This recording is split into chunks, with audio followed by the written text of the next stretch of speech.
Right then, Mafia 3. This game's been a long time coming for a lot of people, you know, myself included. So how does this game stack up to its predecessor, and does it stack up as a current generation game in general? Pretty well, actually. This game feels like a game you remember playing back on PS3. It has that sort of classic previous gen feel to it, but with a modern revamp. Mafia 3 is set in the fictional city of New Bordeaux, the game's fictionalised version of New Orleans, following suit to the previous games, with 1 being set in Lost Haven, a fictional Chicago, and 2 set in Empire Bay, a fictional New York equivalent. New Bordeaux does feel very active and dynamic. The game world is bustling with life, and it doesn't feel like just an empty sandbox which you just drive around in.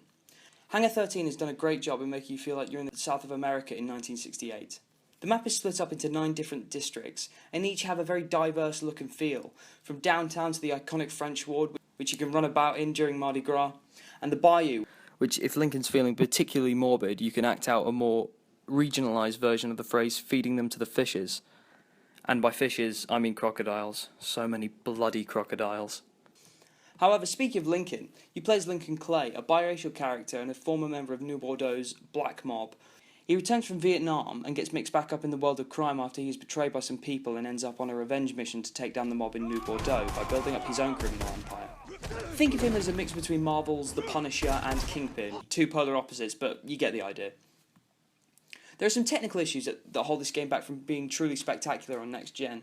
Character animations don't sync 100% with dialogue in game, and there are a fair many instances of reused character models and a lot of quite dumb enemy AI.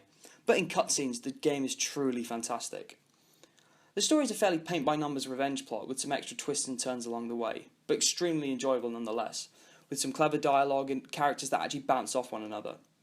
This game actually benefits from the lack of a multiplayer element. I've heard many complaints about this game not having a multiplayer mode. I feel like this has given the developers the time to focus on the story and gameplay mechanics, which work very well once you get them right. But if not, the gameplay can be a little clunky. And this could be the sort of game that could easily be ruined by a tacked-on multiplayer mode. Plus, this is pretty much how most people interact in online games anyway. We're supposed to be a unit! Sigma unit. Yeah, pretty much. There are several moments in the campaign where I felt like they were leading into a possible gameplay section set in Vietnam. However, this wasn't the case. I was kind of disappointed by this, hoping for a section akin to the opening of Mafia 2. 2K and Hangar 13, however, have announced a DLC story mission that will follow Lincoln through Vietnam, which I think will be a very welcome addition. But all in all, Mafia 3 is a really solid installment in this franchise that many people have forgotten about or have only just discovered thanks to this game, with nods to previous games for returning players, but enjoyment for all.